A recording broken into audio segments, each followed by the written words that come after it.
Ernest Labrousse. La conjoncture économique et sociale en France à la veille de la Révolution de 1789.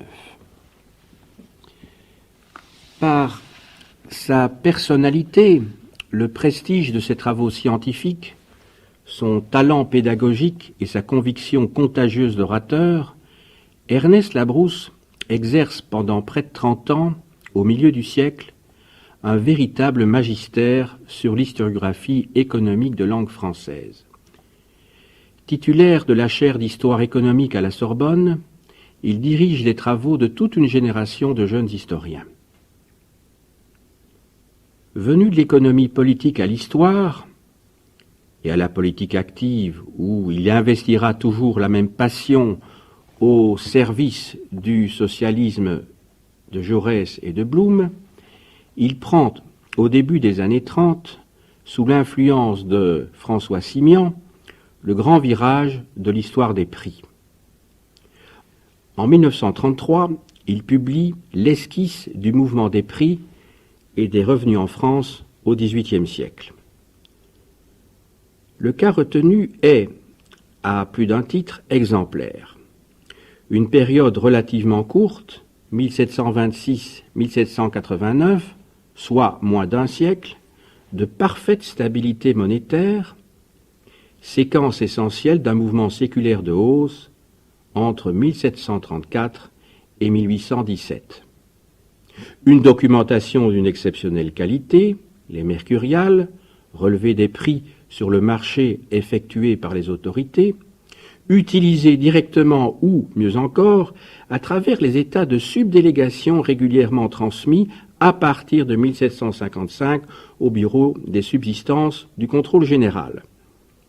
Cette information statistique de l'administration d'Ancien Régime, critiquée par de multiples tests de concordance, permet de mettre en cause la totalité d'un espace national, de dégager les divers types de fluctuations économiques, mouvements de longue durée, cycliques, saisonniers, par le jeu de moyens appropriés, de confronter l'évolution des prix des principaux produits de l'agriculture et de l'industrie entre eux, et avec celle des revenus de la terre, rente foncière et féodale, profit d'exploitation du fermier, et du salaire.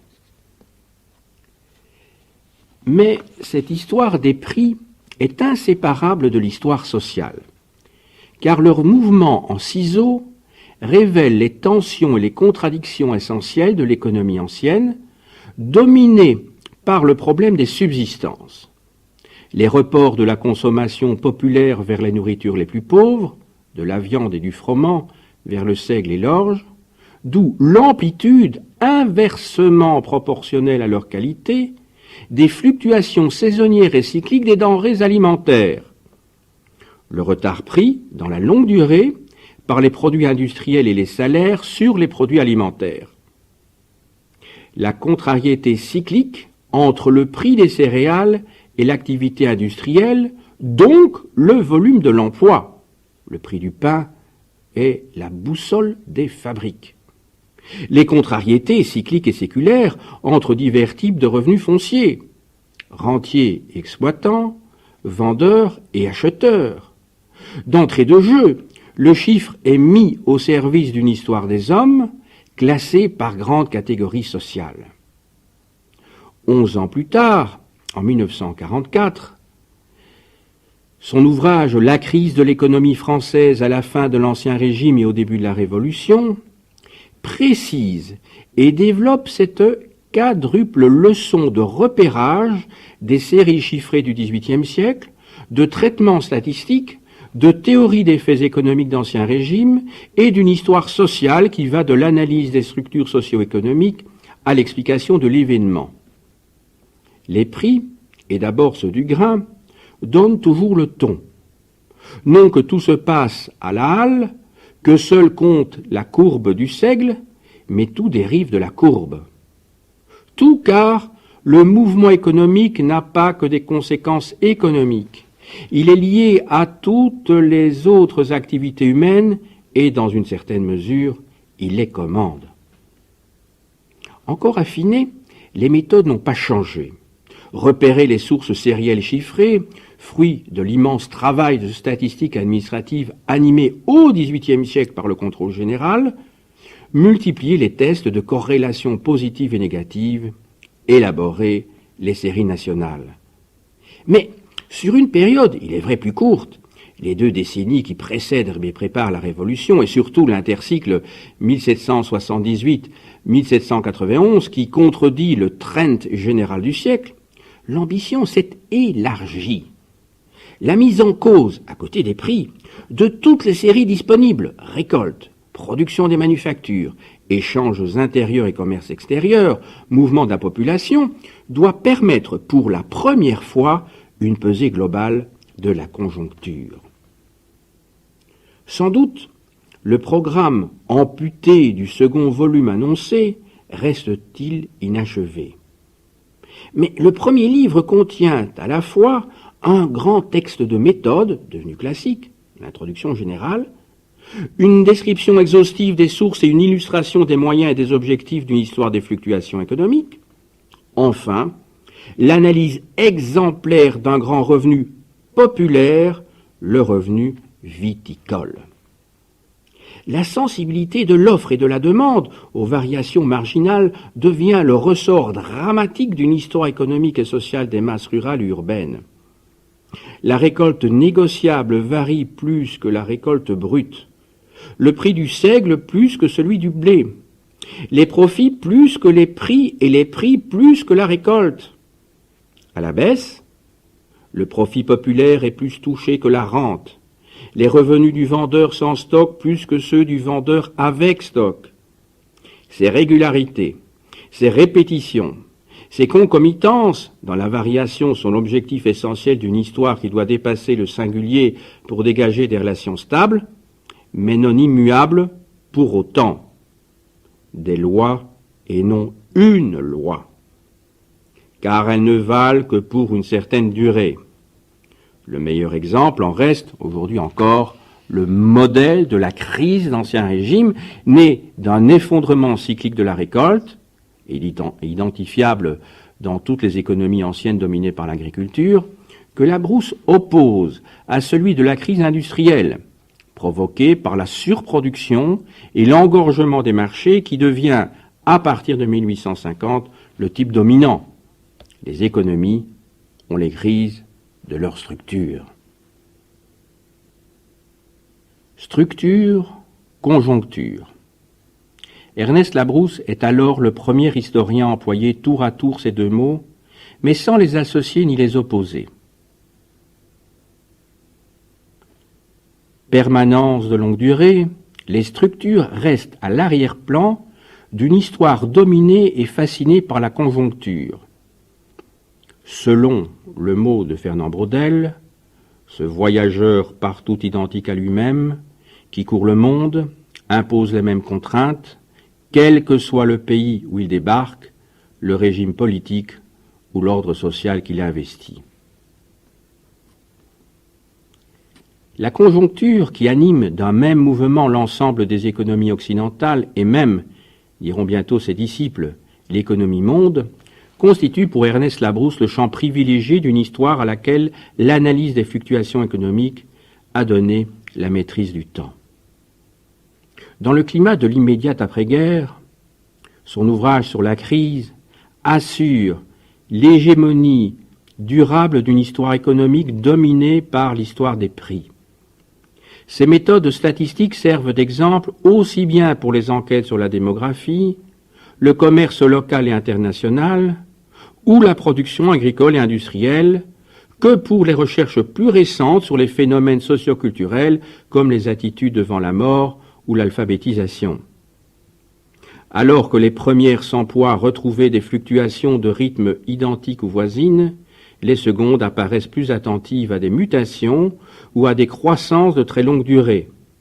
Mais toutes doivent à Ernest Labrousse cette passion de la série chiffrée, de l'histoire nombrée, ce besoin impénitent de quantification qui ont marqué si profondément les historiens et plus particulièrement les historiens français.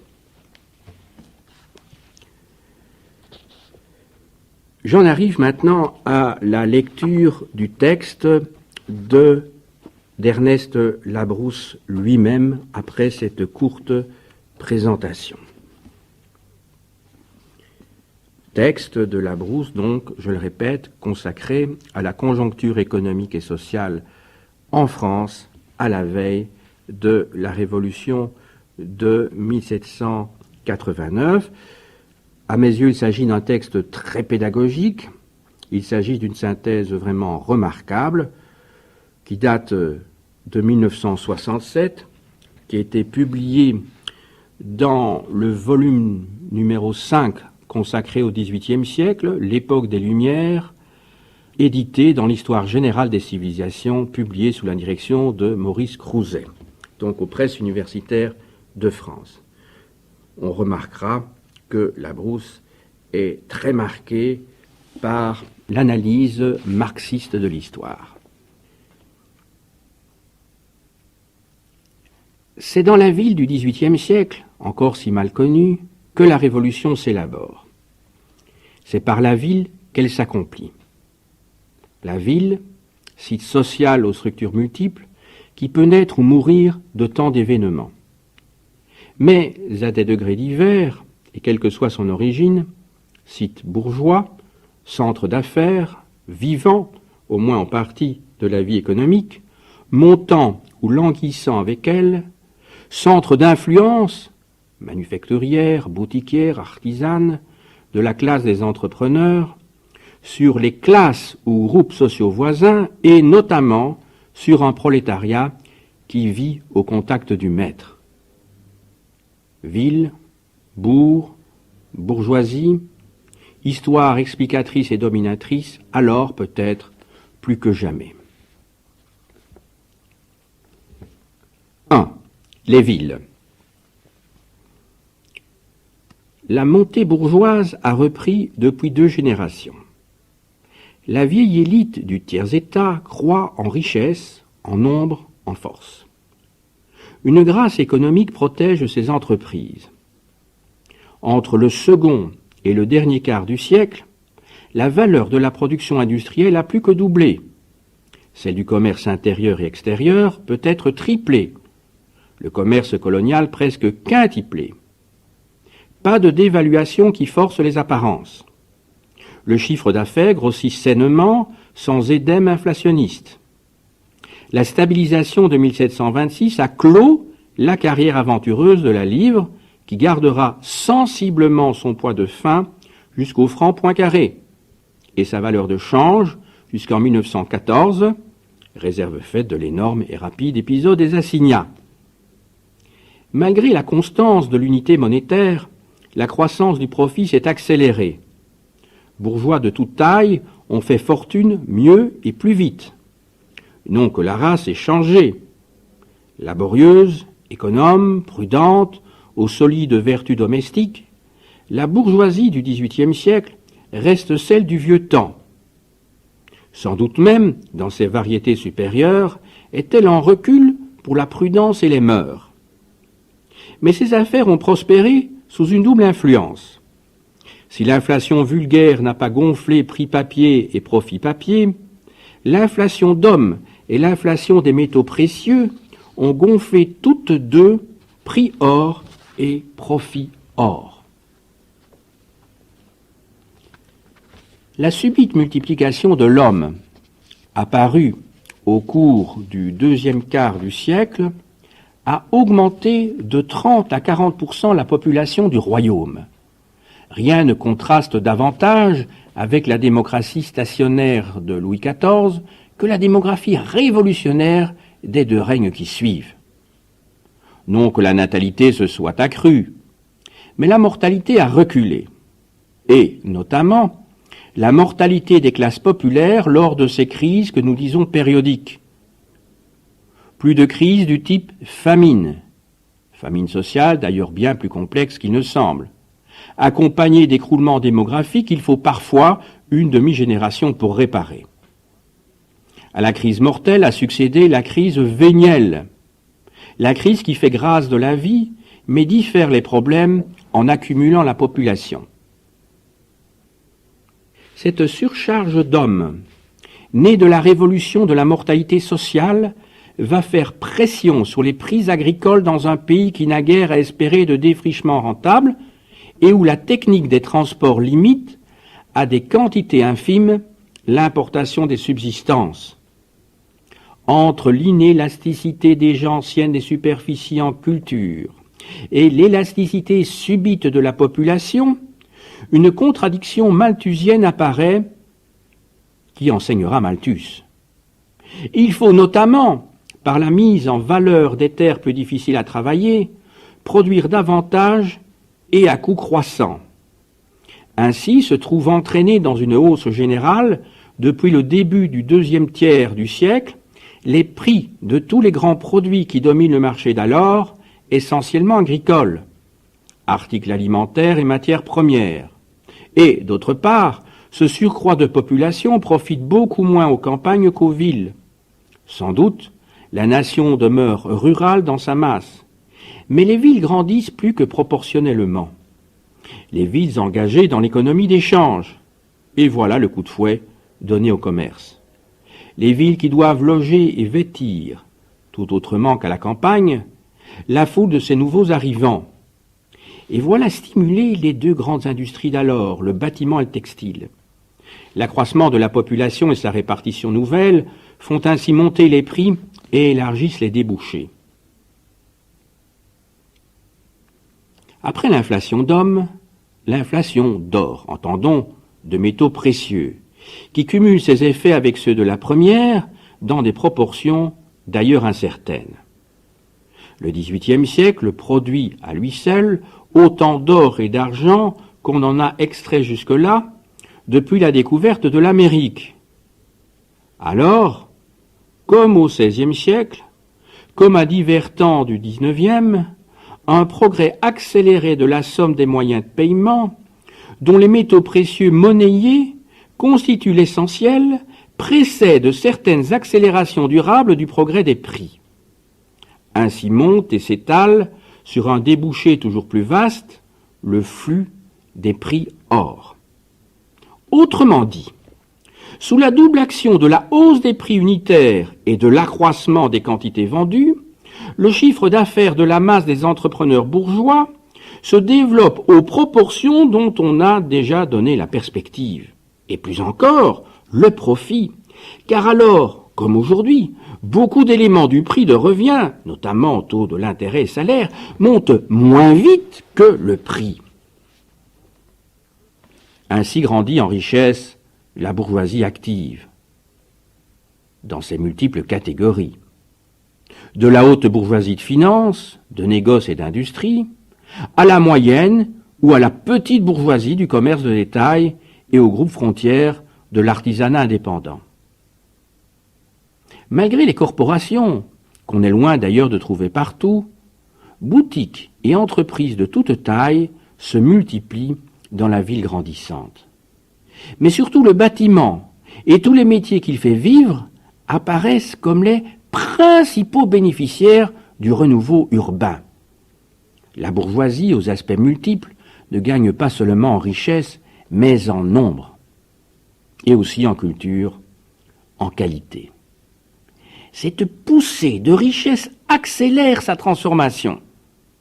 Parmi les consommations de luxe, celles des articles intellectuels, luxe rentable par excellence, la tentent de plus en plus. L'étroit public d'autrefois, la ville du XVIIe siècle, prend des proportions nationales. Les rejetons de cette classe pullulante, dans ces catégories supérieures et moyennes, vont au collège avec ou sans latin. Espèce qui se vulgarise et se polit chaque jour, le bourgeois est devenu un débouché intellectuel, un client pour auteur, un grand client dont s'imposent d'emblée les préférences tacites. Car le même siècle a façonné auteur et lecteur. En rupture avec l'enseignement de l'Église orienté vers la vie éternelle, il croit au bonheur proche, matériel, bourgeois. Les problèmes que se posent ces écrivains, ces pamphlétaires, ces libellistes, sont, au fond, les problèmes de puissance de la classe montante. Problème politique, c'est-à-dire redistribution du pouvoir, qui ne peut se faire qu'au bénéfice, au moins partiel, de la bourgeoisie. Le souverain, dans la langue du temps, ne signifie plus seulement le roi ou le prince, mais le corps politique.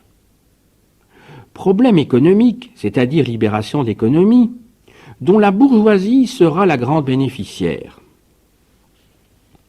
Libération recommandée bien avant le XVIIIe siècle. Sans doute, mais avec infiniment moins de force et d'audience. La nouveauté, c'est que toute une école soutient désormais la thèse avec cohérence. C'est que le large et puissant courant physiocratique imprègne, sous une forme plus ou moins amendée, la France et le continent. L'évolution des idées politiques de l'école est caractéristique. Peu à peu, le libéralisme progresse aux dépens de l'orientation despotique du début. Certains peuvent sans doute attaquer l'individualisme économique au nom de la justice, mais non pas au nom de l'efficacité. La richesse publique n'est-elle pas en plein progrès depuis une cinquantaine d'années? Par la grâce de la longue montée des prix or et de la garantie de profit qu'elle apporte. Vous n'y êtes pas. Par le mérite des gérants, bien entendu. Il n'y a qu'à laisser faire ce qui va tout seul. Ainsi pense le siècle.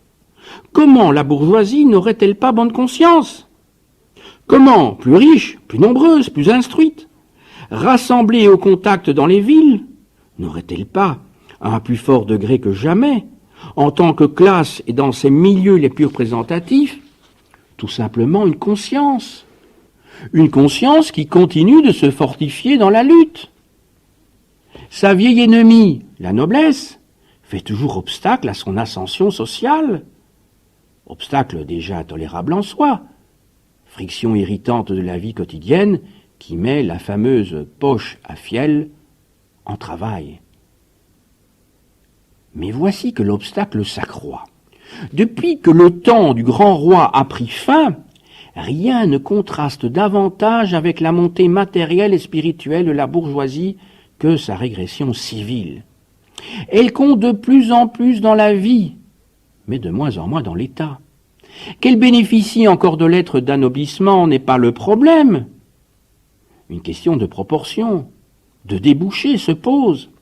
La haute administration lui est presque fermée, et aussi, à peu près, la haute magistrature. La noblesse de robe, qui peuple les parlements et les cours souveraines, recrute dans la caste et, au dehors, essentiellement dans d'autres catégories de noblesse. La robe moyenne elle-même tend à devenir héréditaire. Fermée le haut clergé. Dans l'armée, c'est pire. La réaction nobiliaire, simple état de fait ailleurs, dégénère ici en état de droit. Défense aux bourgeois, depuis 1781, de commencer comme officier. Il faut 4 quartiers de noblesse pour accéder au grade sans passer par le rang. Les armes savantes, au bon rester libres, voilà quand même la carrière militaire qui tente à se fermer aux jeunes, et tout cela, au temps même où gonfle l'offre bourgeoise, avec le volume de la classe. Est-ce donc finalement une consolation suffisante que de rester confiné dans la masse des moyens et petits emplois? Qu'il y ait d'illustres exceptions ne souligne que plus nettement la disqualification civile dont l'ensemble se sent victime. La disqualification s'étend aux terres, au patrimoine. Un droit différent, dont certaines dispositions s'aggravent, régit les biens nobles et les biens roturiers. N'importe qui, sans doute, peut acheter un fief, mais l'acquéreur roturier est alors frappé d'une taxe spéciale.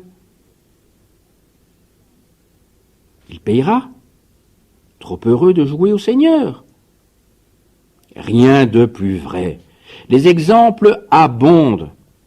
Par rapport à l'ensemble de la classe, la propriété d'un bien noble reste cependant exceptionnelle, comme le montre le rendement dérisoire du franc-fief. Féodalité honorifique et vestiges, plus rémunérateurs, de féodalité politique, ajoutent encore à toutes ces discriminations. Le bourgeois de 1788 est un refoulé social. Que s'ouvre le grand conflit avec la noblesse. On le verra vider son cœur, comme se creusait la touche, parfait député témoin du tiers, qui dénoncera bien avant le 14 juillet l'orgueil opiniâtre, les prétentions extravagantes odieuses, les excès les plus outrés de chicane, de bas outrage, la perfidie de l'ordre rival. Le roi apparaît d'ailleurs comme solidaire de sa noblesse. La réaction nobiliaire s'est faite avec son aveu. Mais la bourgeoisie a contre le gouvernement bien d'autres sujets de plainte. La situation financière ne lui en fournit que trop. Créancière du régime, porteuse de rentes et d'effets à court terme, elle est directement intéressée à la gestion des finances publiques. D'accord au reste sur ce sujet, avec la noblesse, elle désire les contrôler. Et contrôler de même la politique économique pour éviter des catastrophes comme ce traité franco-anglais de 1786, ce qui implique pour elle, pratiquement pour ses éléments supérieurs, l'accession au moins partielle à la souveraineté. L'esprit du siècle lui suggère bien davantage, et aussi l'exemple américain. Elle vise, au fond, plus ou moins consciemment, à l'avènement d'une société sans ordre qui n'apparaîtra pas moins subversive aux notables de l'Ancien Régime que la société sans classe aux notables de plus tard. Pour ces grandes transformations qui s'annoncent, elle peut cependant compter sur d'autres forces que les siennes. Son attraction de classe montante s'exerce sur d'autres milieux, sur d'autres groupes. Malgré d'évidentes oppositions d'intérêts, que des concordances effacent ou atténuent, le prolétariat appartient à sa clientèle idéologique. Des nobles libéraux aussi, et bon nombre de prêtres dans ce carrefour social qu'est le clergé. Le conflit de la bourgeoisie avec le prolétariat n'est ni moins ancien, ni moins âpre qu'avec l'aristocratie. Par l'organisation du placement, l'interdit, la grève, les compagnonnages s'efforcent d'ajuster le salaire monétaire à la montée du coût de la vie et n'y parviennent d'ailleurs pas. Le pouvoir d'achat s'affaisse lourdement au cours du siècle. La contrariété est ainsi frappante entre la hausse du revenu bourgeois et la baisse du revenu ouvrier. L'antagonisme naturel des partenaires n'aurait dû que s'entendre davantage, et il semble bien qu'il en fût ainsi. Mais pas au point, cependant, de supplanter d'autres antagonismes, au moins aussi anciens et bien plus vivaces, celui de l'ouvrier, souvent paysan la veille, contre le personnage même de l'aristocrate, grand propriétaire foncier, maître direct ou indirect de la plus grande partie du stock négociable des céréales, bénéficiaire de taxes locales frappant directement ou indirectement les produits de première nécessité. Ce qui frappe dans l'économie d'alors, c'est la lourdeur, la passivité de la courbe du salaire comparée à celle du coût de la vie.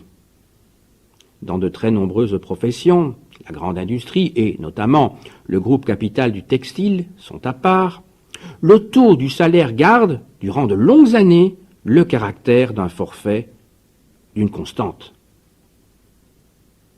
La variable, le facteur décisif, celui dont la hausse ou la baisse marque la compression ou l'aisance du budget, c'est la hausse ou la baisse du prix des principaux produits de consommation populaire et, avant tout, des grains. Du pain qui représente en moyenne, bon an mal an, la moitié des dépenses familiales du salarié. Le prolétariat d'alors apparaît extrêmement attentif à ses intérêts de consommateurs. On peut dériver sur l'aristocrate, sur l'accapareur, ses colères sociales. En fait, l'ordre est plus gravement troublé par les émeutes de subsistance qui coalisent tous les éléments populaires que par les grèves. Si l'on demande couramment la taxe des denrées, la revendication du salaire minimum, du tarif, reste exceptionnelle. Ce n'est pas, d'ailleurs, le prolétariat proprement dit qui la présente, mais un artisanat dépendant dont on reparlera bientôt. Ajoutons que, naturellement, dans cette avance du prix du pain qui dépasse de si loin celle du prix du travail, les pouvoirs publics ne manquent pas d'être mis en cause. Officiers municipaux, subdélégués, intendants, ministres, on incrimine leur politique d'approvisionnement, leurs impôts, quand ce n'est pas leur complicité avec l'accapareur. Compagnons et patrons marchent d'accord dans cette bagarre. Quel écart, d'ailleurs, entre le prolétariat de fabrique et d'usine des temps contemporains et ce prolétariat urbain. On parlera plus loin de celui des campagnes, encore dispersé et domestiqué du XVIIIe siècle.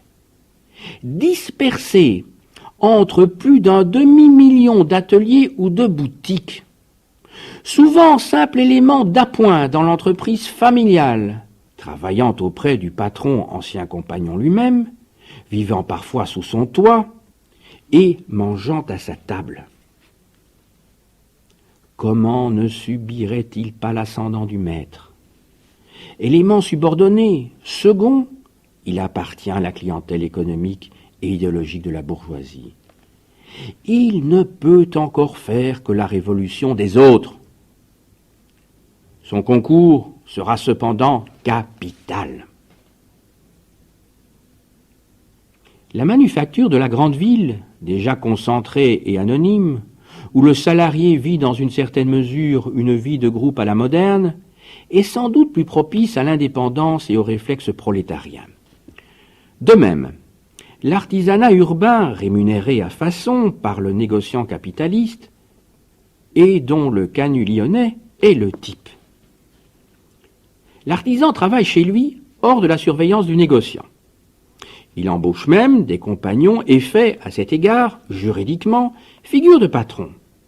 Mais, relégué dans des tâches techniques, il dépend des commandes du négociant, maître des débouchés. Formellement, il est libre et chef d'entreprise. Économiquement, c'est un salarié, dont la grande revendication est ce tarif minimum évoqué plus haut. Un salarié qui donne du fil à retordre aux capitalistes. Mieux que le simple salarié, il peut discuter son contrat. Il a plus d'avance, plus de lumière. Il loge souvent dans des quartiers ou des faubourgs peuplés de ses camarades.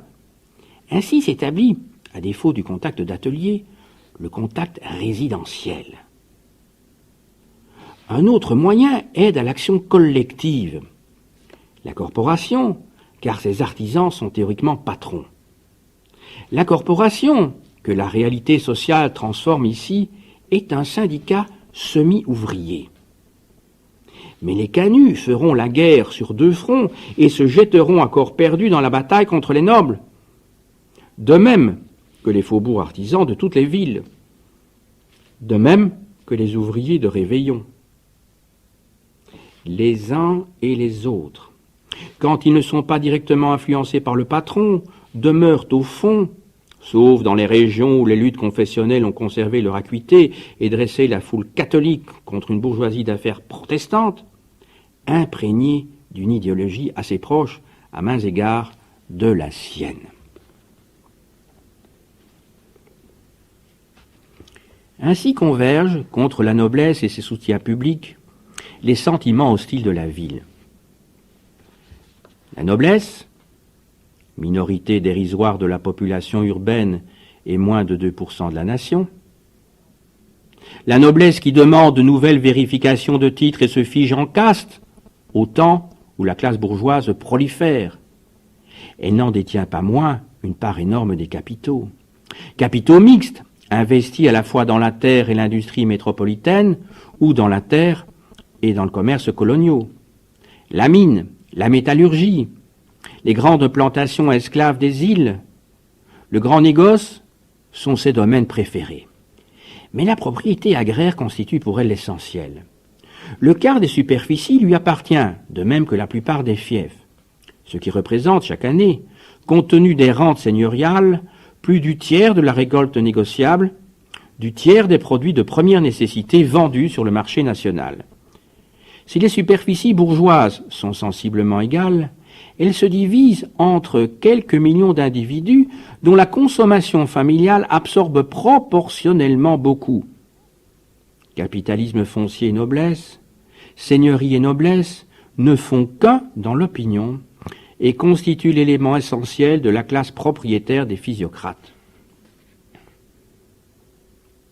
Naturellement, à l'intérieur même de l'ordre, comme à l'intérieur de la bourgeoisie et du prolétariat, que de groupes sociaux et de catégories. Les uns et les autres sont cependant les communs bénéficiaires de la hausse des prix agricoles. Leurs revenus fonciers ont monté fortement au cours du siècle.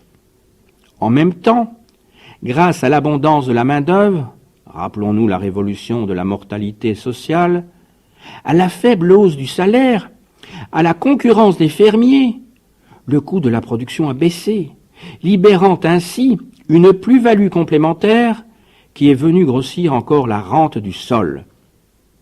Finalement, alors que les prix agricoles montent de 50 à 60%, les fermages doublent. Également les rentes seigneuriales, la hausse des prix, une légère extension des cultures, la réaction seigneuriale qui fait parfois revivre des droits tombés en désuétude superpose ici leur action. La masse des petits propriétaires, des fermiers et des métayers supporte la charge de cette redistribution des revenus dont les répercussions paysannes se devinent. Elle tend à s'appauvrir, tandis que s'enrichit une poignée de féodaux contre lesquels s'exaspère la haine sociale.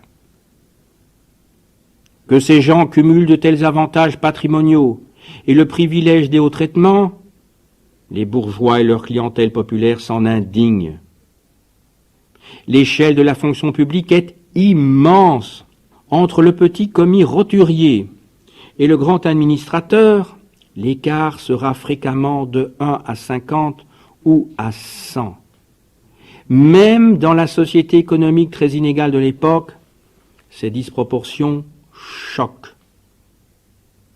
Mais qu'en sus, les mêmes bénéficient d'un privilège fiscal de droit ou de fait, voilà bien en comble.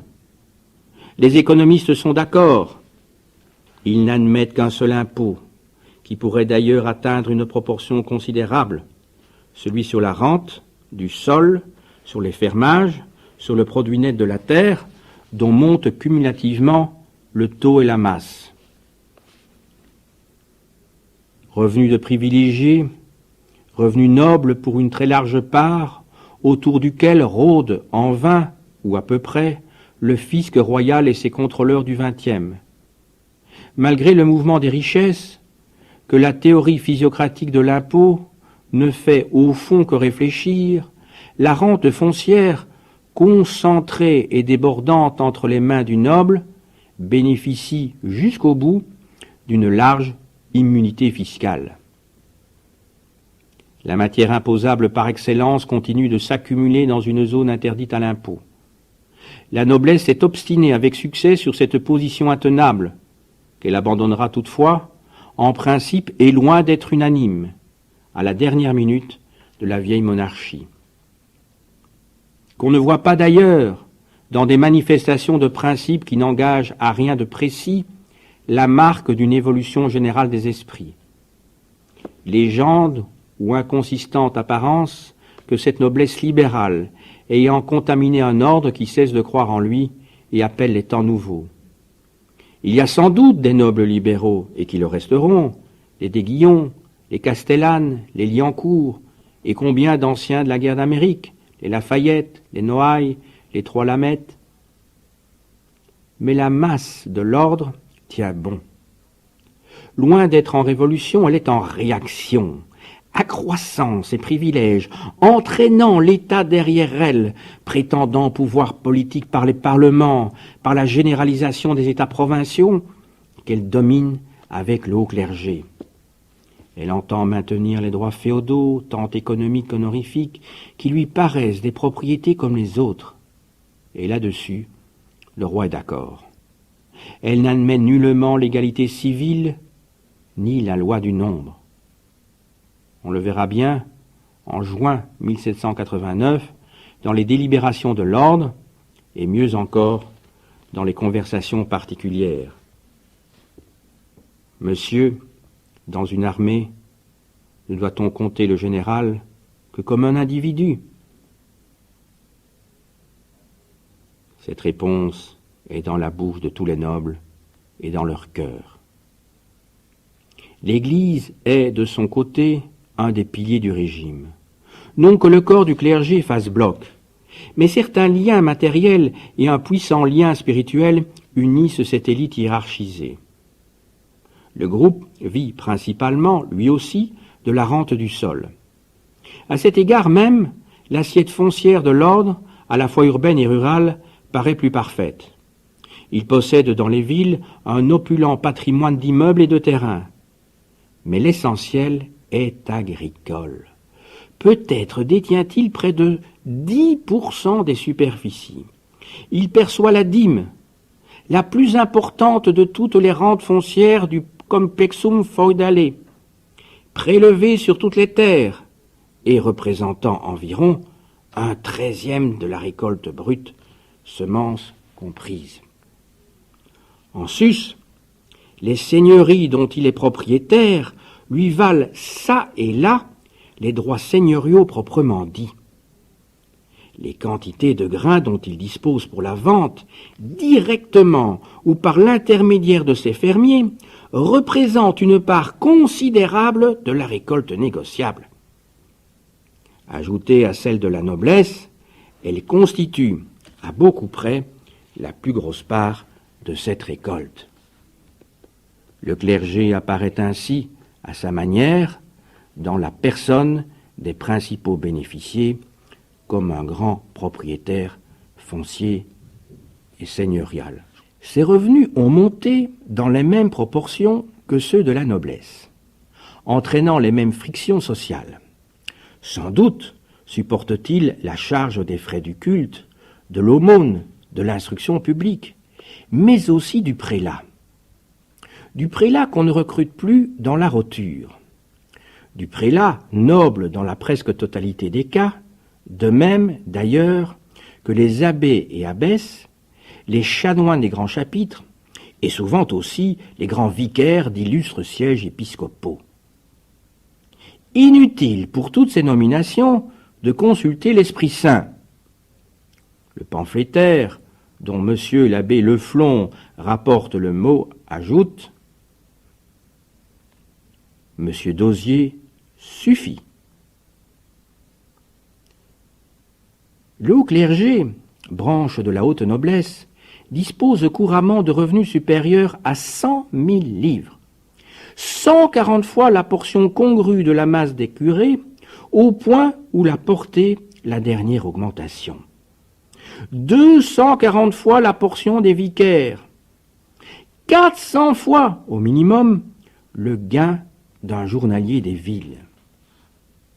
Et plus encore que dans le cas de la noblesse, le privilège fiscal couvre ces immenses revenus. Le clergé échappe au 20e. Lui aussi se défend avec obstination. Quelques dissidences libérales ne doivent pas nous donner le change. Un Champion de Cissé, un Lefranc de Pompignan constituent des exceptions dans l'aristocratie d'Église. L'ensemble fait bloc avec la noblesse. Les uns et les autres sont d'ailleurs en lutte contre les philosophes et leur divinisation de l'homme. Par son recrutement, ses origines, son idéologie, le prélat s'affronte aux bourgeois comme il s'affronte au menu peuple dans la défense de son temporel. Le dégraisser apparaîtra comme une opération patriotique.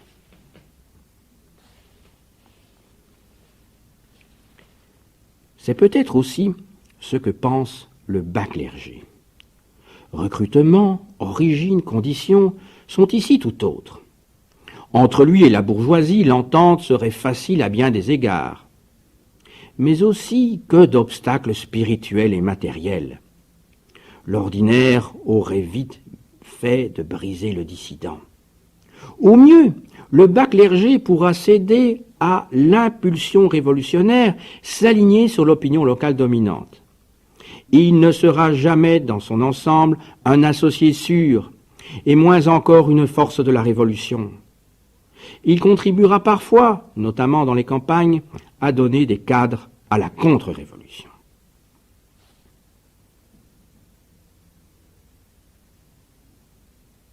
Deux, les campagnes. On se sera peut-être dit que, réserve faite de la hausse des baux à ferme et de la réaction seigneuriale, la masse des exploitants paysans a été la grande bénéficiaire de cette inflation d'hommes et de cette inflation d'or qu'on trouve à l'origine de la montée des prix agricoles.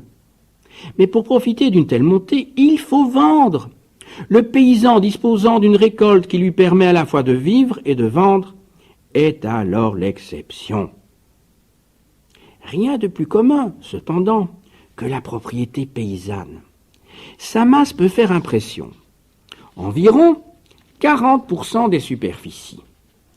Parcelles dispersées dans le finage, maisons assorties d'un courtis, petites vignes, houblonnières, olivrés de quelques arpents, ou même petits domaines de laboureurs, abondent dans les cadastres, les rôles d'impôts ou les terriers. Mais c'est très peu par tête. Dans l'immense majorité des cas, la révolte ne suffit pas à assurer les besoins vitaux de la famille. Les rendements sont bas. Un tiers ou plus du sol reste en jachère. La semence représente une partie relativement considérable du produit brut moyen. Le cinquième, le quart. Ajoutons 10% pour les dîmes et droits seigneuriaux. Sur le reste, il faut nourrir la famille pléthorique, d'autant plus nombreuse que le travail se fait à bras. Toute cette famille, employée ou non sur le domaine, est, de plus, grosse mangeuse de pain. Combien de ces propriétaires mendient lors de la mauvaise année? Combien seront inscrits sur le livre de la bienfaisance nationale ouvert par la Convention? Les réactions des campagnes à la cherté, aux années disette-euses, sont d'ailleurs caractéristiques. Protestations et émeutes naissent communément dans les petits centres ruraux avec le concours de tout le plat pays. Il y a cependant des notables de village qui disposent d'un surplus négociable. Leur condition s'est naturellement améliorée et ils tendent à constituer une sorte de bourgeoisie agricole. D'autres catégories de propriétaires, même parcellaires, vivent dans l'économie d'échange et ont aussi profité de la hausse des prix, notamment les vignerons, qui pèsent d'un bon poids dans notre vie rurale. Les uns et les autres connaissent d'ailleurs, sur le tard, de graves déboires sur lesquels on reviendra plus loin. Mais jusqu'à la décade 1770-1780, ils ont, dans l'ensemble, profité des temps favorables. Le reste, la masse des propriétaires, a par contre pâti des mêmes temps.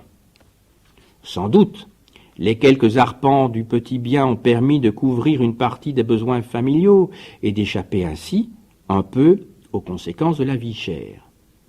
Mais il a fallu vendre du travail pour acheter le complément de la ration.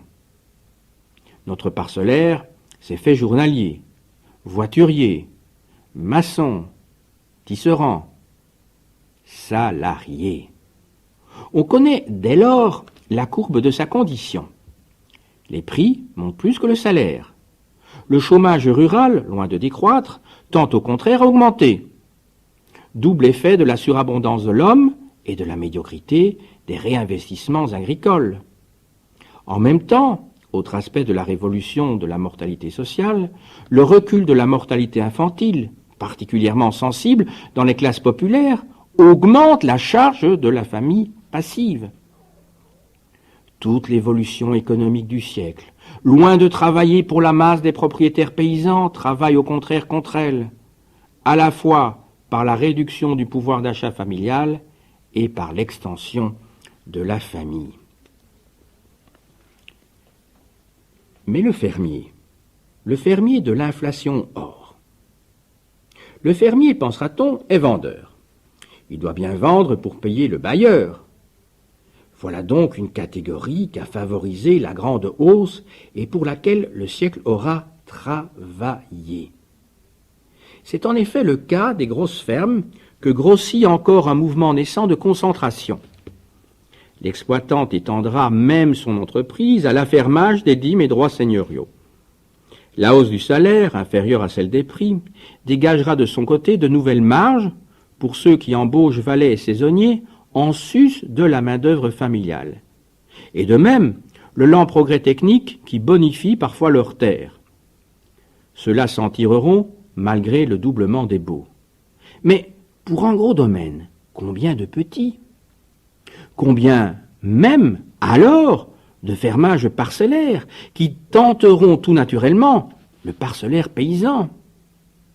Sur cela, la hausse des baux agira sans contrepartie. Le cas du métayer, beaucoup plus fréquent que celui du fermier, peut faire pareillement illusion. Métayer et maître, solidaires, apparaissent comme des associés devant la loi. Sismondi, au début du siècle qui va suivre, proposera même une telle association, par exemple. Et cependant, agronomes et économistes du XVIIIe siècle s'accordent à dire que l'exploitant à demi ne vit littéralement qu'à demi. Seule, en effet, une très faible minorité peut vendre, l'absence d'un stock négociable s'expliquant de la même façon que tout à l'heure dans le cas du propriétaire paysan. La masse subsiste en économie fermée ou achète. Le maître, par contre, vendra couramment, surtout s'il accumule les demi-récoltes de plusieurs domaines. Le métayer maintient-il du moins ses positions? Prélève-t-il sur le domaine, au cours du siècle, une égale fraction de récolte et par suite d'égale quantité de subsistance? Même dans cette hypothèse, la ration par tête tendra à se réduire, car la révolution démographique accroît la famille passive, et l'accroissement sera d'autant plus ressenti que le métayer est, par principe, à l'étroit sur sa terre. On retrouve de nouveau ici le cas de la plèbe des petits propriétaires et des fractions particulièrement misérables de la population. La régression de la mortalité sociale, plus sensible dans ce milieu, constitue un élément supplémentaire de régression du niveau de vie familial. Toutes choses égales, par conséquent, le revenu du métayer tend à baisser. Mais toutes choses ne restent pas égales. Avec le métayage, le propriétaire qui touche son revenu en nature, en produit, ne l'augmente au cours du siècle qu'à peu près dans la proportion où monte le prix de ses produits, c'est-à-dire de 50 à 60%. Avec le fermage, la hausse serait du double. Le maître dispose d'ailleurs de bien des moyens pour améliorer sa position. Il pourra tout d'abord réduire les frais de culture en réunissant les métairies comme on réunit les fermes, ce qui va laisser des exploitants sans emploi. Il peut aussi pratiquer la politique inverse.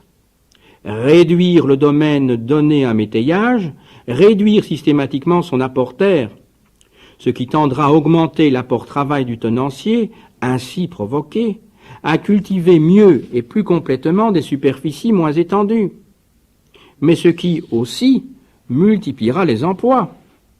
Le propriétaire peut encore augmenter les prestations dues par le métayer, déplacer les charges fiscales, ajouter aux corvées, ajouter en sus du revenu en nature une taxe en argent, rente métayère ou impôt colonique, à la manière du fermage et susceptible de monter comme lui.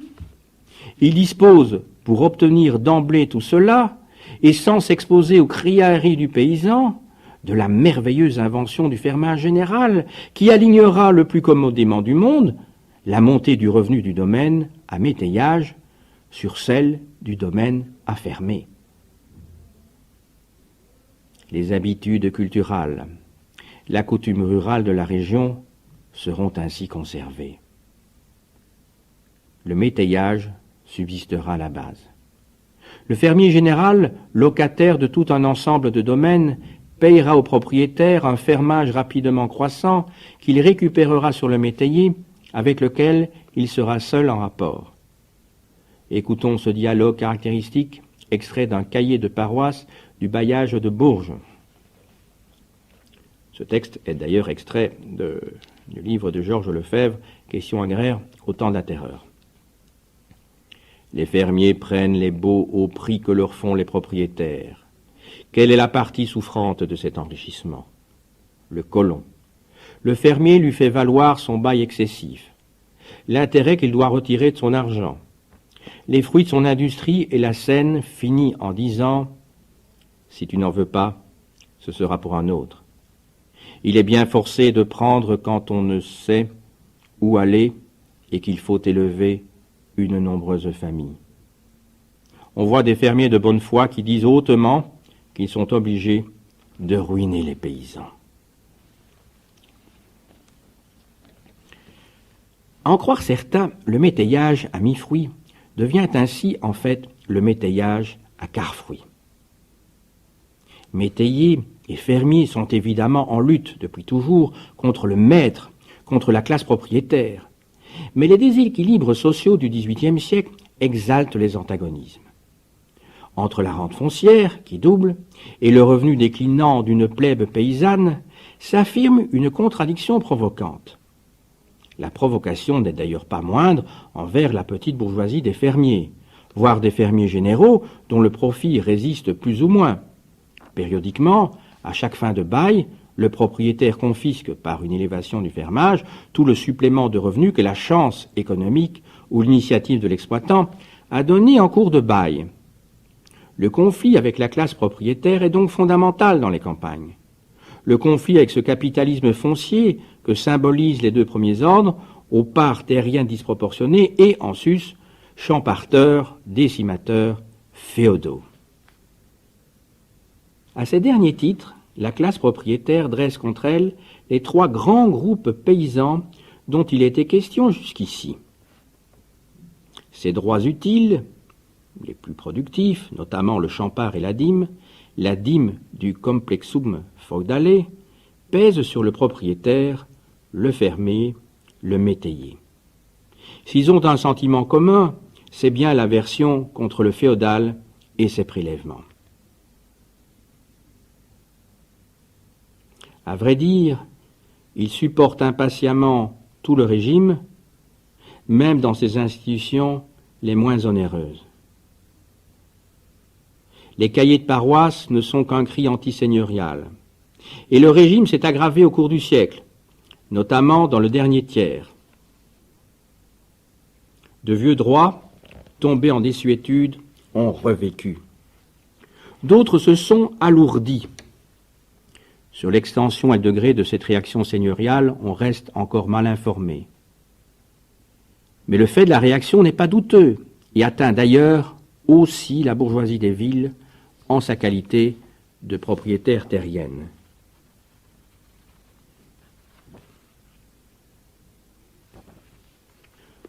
Pour le groupe considérable des parcellaires et des métayers qui doivent souvent chercher dans un louage temporaire de service le complément de ressources indispensables, la réaction a pris une autre forme, automatique, universelle. Même si elles ne suffisent pas à la subsistance familiale, leurs récoltes subissent cependant le prélèvement de la dîme et du champart. Ils rachètent ensuite sur le marché, par leur travail, les quantités nécessaires aux besoins domestiques. Par suite de la baisse du salaire réel, les quantités représentatives des droits seigneuriaux se trouvent ainsi rachetées contre des quantités plus fortes de travail. Évalués en journée de travail, dîmes et champart, même constants, représentent des valeurs croissantes. Dans l'hypothèse, inexacte par optimisme, de la stabilité des charges, une rente seigneuriale identique se rachète par un effort humain toujours accru. Cette baisse du salaire réel, qu'on connaissait déjà, intéresse donc les emplois ruraux comme les emplois urbains. Elle frappe le journalier des campagnes, le batteur en grange, le valet de ferme, le travailleur à domicile du textile aux ordres du négociant capitaliste de la ville, comme le journalier du bourg et le compagnon. Là encore, le gain monétaire monte, mais bien moins que le coût de la vie populaire. Une partie de la rémunération des emplois agricoles est toutefois payée fréquemment en nature sous forme de nourriture ou de grains. À supposer que ces prestations demeurent constantes, la chute du pouvoir d'achat se trouve amortie. Mais par suite des faibles réinvestissements ruraux et du débordement démographique, le chômage sévit plus durement que dans les villes, vers lesquelles on finit par émigrer. De toute façon, le salarié des campagnes achète couramment une partie du pain familial et aura les mêmes réactions que le salarié des villes. Comme lui, il participe aux émeutes de subsistance. Parfois même, ces réactions de classe le dressent contre l'embaucheur paysan, autant les grands travaux rassemblent la main-d'œuvre. Il appartient toutefois à une variété prolétarienne peu homogène, très mélangée d'un semi-prolétariat d'occasion. Nos connaissances de tout à l'heure, petits propriétaires, fermiers, métayers, travailleront à ses côtés. Vivant dans les hameaux et dans les domaines, mangeant souvent à la table du fermier, plus dispersé et plus domestiqué encore que la classe ouvrière urbaine, le groupe des journaliers et des valets évolue dans la dépendance économique et idéologique d'une sorte de bourgeoisie des champs. Et l'artisan à domicile, dans la dépendance de la bourgeoisie des villes, dont il est plus ou moins le missionnaire rural. Les uns et les autres, cumulant d'ailleurs dans de nombreux cas divers emplois paysans, ont avant tout conscience du conflit qui les oppose à la classe propriétaire. Ainsi s'accroît l'hostilité commune des bourgeois et des prolétaires, des villes et des campagnes, contre la vieille société féodale et contre l'État qui la soutient. Tel est, du moins, le sentiment général dont l'étude géographique serait à faire. Les villes apparaîtraient dans l'ensemble relativement plus cohérentes que les campagnes, où l'isolement, la dépendance économique vis-à-vis du propriétaire foncier, le contact personnel et local du noble et du prêtre entravent parfois la prise de conscience de l'antagonisme. 3. La crise économique de 1789. Cette prospérité du XVIIIe siècle nous apparaît donc comme une prospérité de classe, n'intéressant que les zones supérieures de la société. Elle s'interrompt vers les débuts du règne de Louis XVI. Jamais, au reste, elle n'avait eu un caractère régulier et continu. Alors comme aujourd'hui, des crises périodiques, que venaient parfois compliquer des guerres à blocus, suspendaient brutalement les affaires. Mais le mal ne durait qu'un temps, et les années favorables l'emportaient de beaucoup sur les autres. De la dernière crise en date, celle de 1770, entendons par là tout un ensemble de crises régionales groupées autour de cette année, l'économie française ne s'était encore pas complètement remise. Un temps anormal de dépression commence à partir de 1776-1777, s'aggrave durant la guerre d'Amérique, persiste dans une large mesure après. Le textile, qui a souffert d'une première famine de coton pendant le blocus anglais, souffre ensuite d'une famine de laine due à la terrible crise fourragère de 1785. Et la concurrence des manufactures d'outre-Manche complique encore la situation après le traité de commerce de 1786. De son côté, le profit viticole, type du profit rural populaire, recule ou s'effondre depuis 1777 pendant une douzaine d'années. Il y a cependant des secteurs abrités, tel le commerce des produits coloniaux qui, justement, n'intéresse guère la main-d'œuvre française. Tel aussi le large secteur du bâtiment. Ce n'est pas à proprement parler une crise aiguë et générale, à la manière des crises cycliques, mais une sorte de langueur persistante. La crise cyclique de 1789 survient ainsi dans une économie déjà minée. Cette crise de la faim présente les symptômes classiques de l'époque. Crise de sous-production agricole au cours du premier temps, elle dégénère très vite en crise de sous-consommation industrielle, accumulant les catastrophes sociales. L'orageuse année 1788 avait emporté dans la grêle et l'ouragan une grande partie de la récolte. Il ne restait déjà que peu de stock. La libération du commerce extérieur des grains par Calonne et Brienne, l'année suivante, n'était pas restée lettre morte. Stimulée par le régime le plus favorable qu'elle ait connu, l'exportation des grains dépasse, dès 1787, de 4 fois la normale, et de 6 fois en 1788, malgré la mesure restrictive de Necker. Les médiocres moyens de transport n'ont sans doute laissé sortir que de faibles quantités absolues. C'en sera assez, cependant, pour alarmer et indigner rétrospectivement l'opinion. De plus, la récolte de 1789 s'annonce mal dans la plupart des régions et répond ensuite aux apparences. Le coût de la vie monte brutalement. Le settier de Froment passe de 22 livres 10 sols en 1787 à 34 livres 12 sols en 1789. La hausse atteint ainsi 50%. Encore ne s'agit-il là que de prix moyens annuels. La poussée est naturellement très supérieure durant les mois de soudure. En mai-juillet 89 et en avril-juin 90. La plus grande céréale populaire, le seigle, monte alors d'environ 100%. Les légumes, le vin, dont les récoltes ont été également mauvaises, sont entraînés dans la hausse. Loin de monter, le salaire rural tend plutôt à fléchir. Le taux n'augmente pas, l'emploi se fait plus rare. Une multitude de petits exploitants, plus dépourvus encore de subsistance qu'en temps normal, disputent leur emploi au journalier. Le groupe des exploitants vendeurs est lui-même gêné, ne disposant que d'un faible excédent négociable et perdant plus sur les quantités qu'il ne gagne sur les prix. Les dépenses en pain, dont on sait qu'elles représentent d'ordinaire à peu près la moitié des dépenses familiales du manouvrier, absorbent alors théoriquement les 3/4 à la totalité de son budget, dans l'hypothèse optimiste d'un salaire maintenu. Le pouvoir d'achat des campagnes se contracte ainsi brusquement. Et de même, dans les villes, celui des consommateurs populaires. La crise de sous-production agricole se double alors, comme c'est la règle dans l'économie de l'ancien type, d'une crise de sous-consommation industrielle. Une fois de plus, le marché des céréales aura été la boussole, le thermomètre des fabriques, dont parle si souvent l'inspection des manufactures. Dès le début de 1788, les difficultés du textile prennent des proportions alarmantes. On a déjà parlé du haut prix des matières premières et du traité de commerce avec l'Angleterre. La situation s'aggrave considérablement en cours d'année, une fois la catastrophe agricole survenue.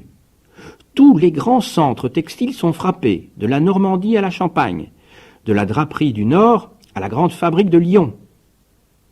La production s'effondre de moitié, révélant un effondrement analogue de l'emploi. En même temps, d'ailleurs, le taux du salaire fléchit. La crise gagne les autres industries, de base ou de luxe. Le bâtiment comme l'ameublement. Le faubourg Saint-Antoine ne travaille plus. C'est dans un milieu d'ouvriers en chômage, assaillis sur les deux fronts du salaire et des prix, qu'éclate l'émeute réveillon.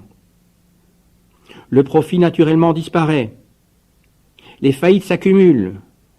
Sur la grande place commerciale de Rouen, une des plus importantes du royaume, leur passif quintuple. Les commotions politiques qui se succèdent à partir de 1789 ne feront que compliquer les choses. La tension du marché des grains et la crise générale persisteront jusqu'aux approches de la bonne récolte de 1790. Alors apparaîtront les symptômes classiques de la liquidation. Le prix des grains tombera, en même temps que s'élèveront fortement les quantités négociables aux mains des paysans. Le pouvoir d'achat des campagnes et des villes se rétablira. L'industrie retrouvera ses débouchés intérieurs. L'euphorie des débuts d'inflation fera plus douce la renaissance. un précaire équilibre reviendra qui durera presque jusqu'à la fin de la Constituante.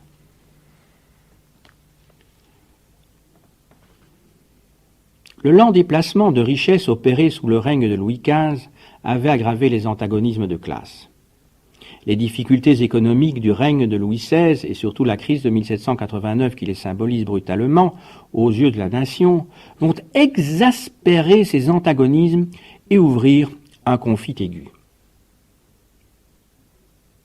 La crise économique dégénère en crise politique et sociale. Bien entendu, chacun accuse le gouvernement de ses déboires.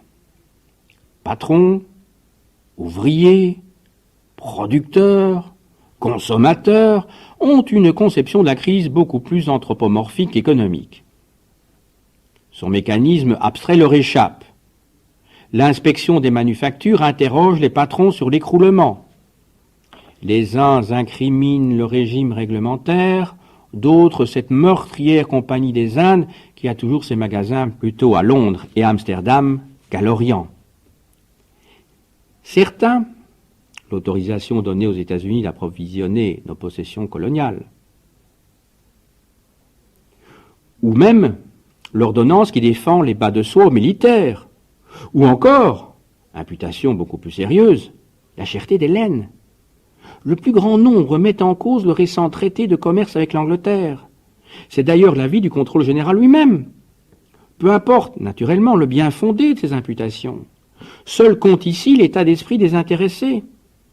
Pour l'immense majorité, la responsabilité du grand sinistre économique incombe au ministère ou aux institutions. Les classes populaires voient les choses plus simplement encore. Elles accusent sans doute déjà les mécaniques du chômage industriel. Mais dans les villes comme dans les campagnes, c'est surtout la crise des subsistances, la furieuse poussée de vie chère qui angoisse et qui révolte. Belle occasion de remettre en cause toute la politique agricole du régime. Pourquoi avoir encouragé les prairies artificielles au détriment des céréales? Pourquoi avoir laissé le vignoble gagner sur les labours? L'agriculture ne peut d'ailleurs vivre avec une fiscalité aussi lourde. Grief militaire sans doute, mais que la crise réveille et semble justifier. Voilà pour les responsabilités lointaines. Les responsabilités proches ne sont pas moins évidentes. Pourquoi tant de blé est-il sorti du royaume? Pourquoi a-t-on permis si longtemps l'exportation? Dans l'opinion publique, la disette n'est d'ailleurs qu'un prétexte. On n'y croit pas. Arthur Young non plus. Où l'on pense que des intéressés l'exagèrent à dessein. Le mythe de l'agiotage obsède tous les esprits, d'un agiotage que les pouvoirs publics organisent ou, tout au moins, tolèrent. Ne refuse-t-il pas d'intervenir sur le marché, de contraindre les prix, d'appliquer le grand remède populaire de la taxation? Ainsi se compromettent officiers municipaux, subdélégués et intendants, autour desquels crépitent déjà les étincelles des révolutions municipales.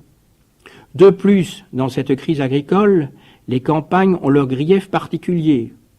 Même chez les cultivateurs qui disposent habituellement d'un reliquat négociable, le produit net se trouve ramené à peu ou à rien.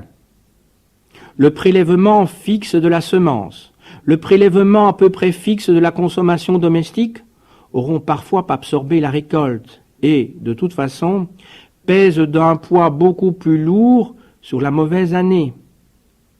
Or, les droits seigneuriaux et les dîmes ne sont pas assis sur le produit net, mais sur le produit brut. Tel qui n'a pas même récolté sa vie et, de vendeur, se voit transformé en acheteur, doit cependant les droits sur le volume brut de sa moisson. Il devra racheter pour sa subsistance familiale, et à quel prix, les quantités prélevées par le noble et l'ecclésiastique. Ainsi, la crise économique de 1789, frappant les villes et les campagnes, le négociant et le laboureur, la masse du menu peuple des artisans et des salariés, coalise, synchronise, exalte les mécontentements. Elle affecte, comme d'un coefficient, les antagonismes de classe développés et aggravés au cours du siècle. Appropriée par les mentalités sociales, nées des antiques structures et travaillée par ces antagonismes, elle devient elle aussi une force de l'histoire, un facteur soudain de subversion politique. Elle persiste d'ailleurs jusqu'au milieu de 1790. Si bien que, loin d'épuiser ses effets avec les premiers événements révolutionnaires, elle maintient longtemps les foules sous pression.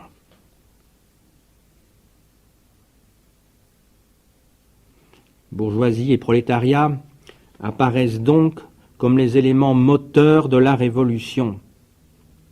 Le rôle directeur revient à la première, sans d'ailleurs qu'elle fasse bloc, beaucoup des siens subissant encore l'influence idéologique des autres ordres ou s'abstenant de choisir.